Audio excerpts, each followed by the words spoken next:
우리의 외교 통상 기능을 더 강화해야 될 것 같아요. 국방력, 옛날에 방위산을 하던 그런 마음으로 외교력을 갖다가 강화하고 정말 투자를 하고 외교의 그런 정말 전문가를 양성하고.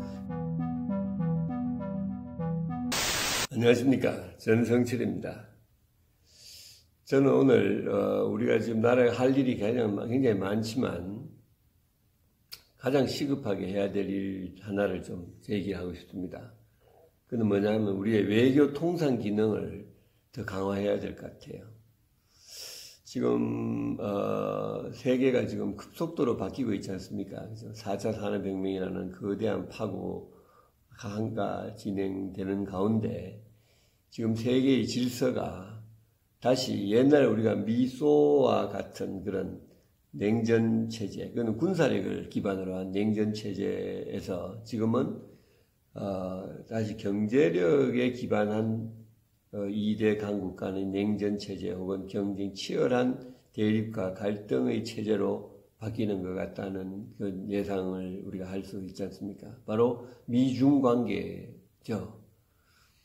사실은 미국은 지난 2차 대전 이후에 세계를 사실상 리드하면서 그동안에 이랬던 두 가지의 도전을 잘 물리쳤죠. 하나는 소련으로부터의 도전이랬고, 그것도 뭐 경제력으로 소련이 도저히 이제 상대가 안 되기 때문에 뭐 그냥 스스로 붕괴해버린 것이고, 하나는 일본이지 않습니까? 일본은 1980년대 정말 세계를 집어삼키는 듯한 하면서 그냥 정말 노도와 같이 밀려왔다가 미국의 견제에 의해서 사실 꼬꾸라졌죠. 1983년에 그 플라자 협정에 의해서 일본의 엔화 가치를 2배로 그냥 한꺼번에 올리는 바람에 사실은 일본이 대표품이 경쟁력이 없어지고 하면서 일본의 잃어버린 20년이 그래서 시작이 됐다는 거 아닙니까? 그래서 사실은 미국은 경쟁자를 제거를 잘 했었어요. 그러고는 미국 주도로 지금 저희가 진행되어 왔는데, 지금 중국이 지금 부상하고 있는 이 지금 새로운 현상에 대해서 이제 우리가 잘 생각을 해봐야 될 것 같은데요. 중국은 일본하고는 다른 것 같아요. 일본은 미국에 굴복할 수밖에 없었지만은 왜? 핵우산을 제공하고 있었으니까. 중국은 그렇지 않지 않습니까? 그런데 중국의 지금 경제적인 부상의 속도가 정말 무섭다는 거 우리가 다 느끼고 있지 않습니까? 물론 앞으로 이제 이 독재 체제로 바뀜으로 인해서 중국이 시진핑이 이제 독재자가 됨으로 해가지고 물론 경제적으로 어떻게 될까는 그게 있습니다만 지금까지의 발전 그 페이스가 유지된다고 본다면은 정말 중국이 만만치 않는 이제 상대가 될 것 같아요. 미국이 절대로 마음대로 할 수가 없는 상대가 될 것 같다는 전망이 지배적입니다. 지금은 아직까지 중국이 미국에게서 보는 무역 흑자가 한 3천억 불 가까이 됩니다. 그러니까 정말 큰 돈이죠. 그렇기 때문에 중국이 지금 미국에게 양보를 할 수밖에 없고 또 양보하는 모양을 취하고 있지만은 이것이 지금 앞으로 5년 사이에 급격하게 바뀔 가능성이 있다는 거죠. 예. 말하자면은 지금 이미 미국이 중국에게 절대 함부로 할 수 있는 그런 상황이 아니에요. 지금 미국이 중국에게 파는 물건만 해도 상품이 1,500억 불 가까이 되고, 그 다음에 서비스가 한 500억 불 가까이 되니까 한 2천억 불을 팔고 있어요. 중국에. 그리고 100만 명이 중국에 파는 물건 때문에 먹고 사는 겁니다. 살고 있어요, 지금 미국이. 근데 이 지금 비율이 지금 중국의 이런 경제적인 위세가 자꾸 커질 가능성이 너무너무 높아지고 있어요. 왜? 지금 다른 나라와의 교역은 미국의 크지가 않아요. 거의 1년에 0.5% 성장, 1% 성장 이런 정도인데 중국에게서는 거의 8%, 10%, 12% 이런 식으로 계속 성장해 왔거든요. 네. 그러다 보니까 지금도 앞으로 이제 중국이 그것이 계속될 때 미국이 몇 천억 불의 무역이 사실은 서로 정말로 극단적으로 가서 교역을 단절시키는 그 리스크를 감당할 입장이 아니죠. 그러니까 자연스럽게 정말 미국과 중국이 대등한 빅2로서 세계의 질서를 정말 좌지우지하게 될 가능성이 많고 그런 면에서 굉장한 서로의 그런 어떤 경쟁과 갈등 구조가 예상이 되는 것 같습니다.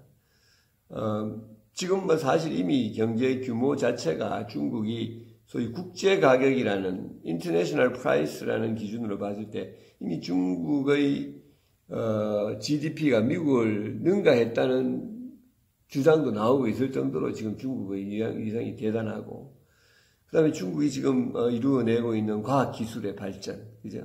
정말 이 5G에서 우리가 보듯이 그리고 뭐 드론 같은데 이미 세계 넘버원이 됐고 중국에서 일어나고 있는 이 창업의 열기와 그 다음에 정말 효율적인 국가의 이런 지원 그리고 그런 것들이 지금 계속해서 일어난다고 본다면은 미국이 얼마 안 있어서 정말 중국 눈치를 보지 않을 수 없게 될 가능성이 굉장히 높은 거죠. 네.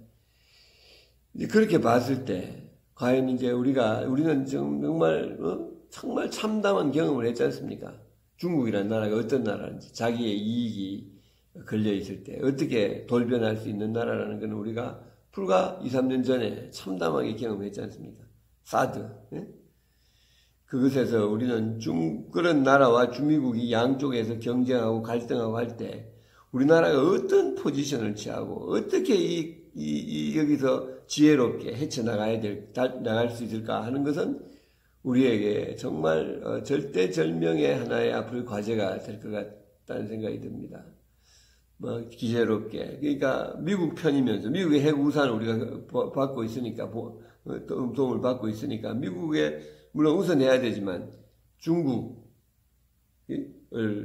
정말 기분 나쁘게 하지 않으면서 이걸 헤쳐나가는 그래서 어떻게 그걸 할 거냐 그 고도의 외교적인 기술 이론적인 어떤 토대 연구 그 다음에 그런 조직 시스템 이런 것들이 지금 갖추어지지 않으면 앞으로 4, 5년 후에 우리가 과연 어떻게 이걸 파고를 헤쳐나갈지 하는 것이 정말 심각하게 걱정이 됩니다. 네.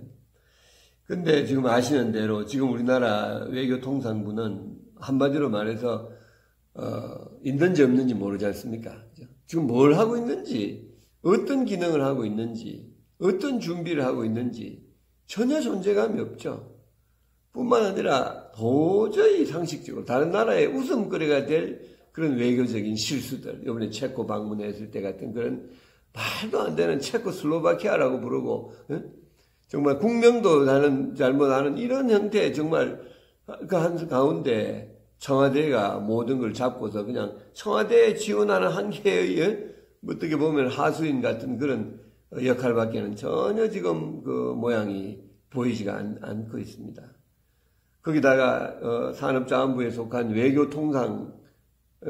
통상교섭본부는 지금 4개의 핵심 4개의 그 고위 포지션 중에서 3개의 자리가 지금 비어 있으니까 거기서도 지금 뭐가 일어나고 있는지도 모르고 그러니까 지금 우리나라는 청와대는 있지만 외교 통상 기능이라는 게 전혀 보이지도 않고 있는지 없는지도 모르겠고 뭘 준비하고 있는지도 모르겠고 무슨 생각을 하고 있는지 모르는 그런 상황인 것 같습니다.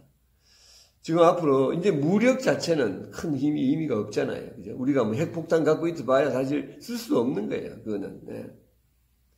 결국은 옛날에 우리가 60만 대군, 그 다음에 정말 그 진짜 강력한 무력에 해당되는 게 지금 외교 통상력이거든요. 그죠? 근데 그게 지금 우리나라가 지금 완전히 바텀 상태로, 전혀 기여하는 바가 없어 보이는 이런 상황 속에서 이슈 자체를, 제기하는 것, 비전이 뭔지, 전략이 뭔지 보여주는 것이 없는 이런 것은 정말로 굉장히 심각한 걱정거리인 것 같습니다. 그래서 우리가 국방력, 옛날에 방위산업 하던 그런 마음으로 외교력을 갖다가 강화하고 정말 투자를 하고 외교의 그런 정말 전문가를 양성하고 그다음에 온갖 연구를 하면서 그죠? 그렇게 해서 결국은 이 중국과 미국의 양국 간의 이 소위 경제적 콜드워 냉전 상태가 왔을 때 어떻게 슬기롭게 이걸 비켜나가고 헤쳐나갈 거냐 하는 데 대한 준비를 지금부터 열심히 해야 될 것 같다. 이런 생각을 합니다.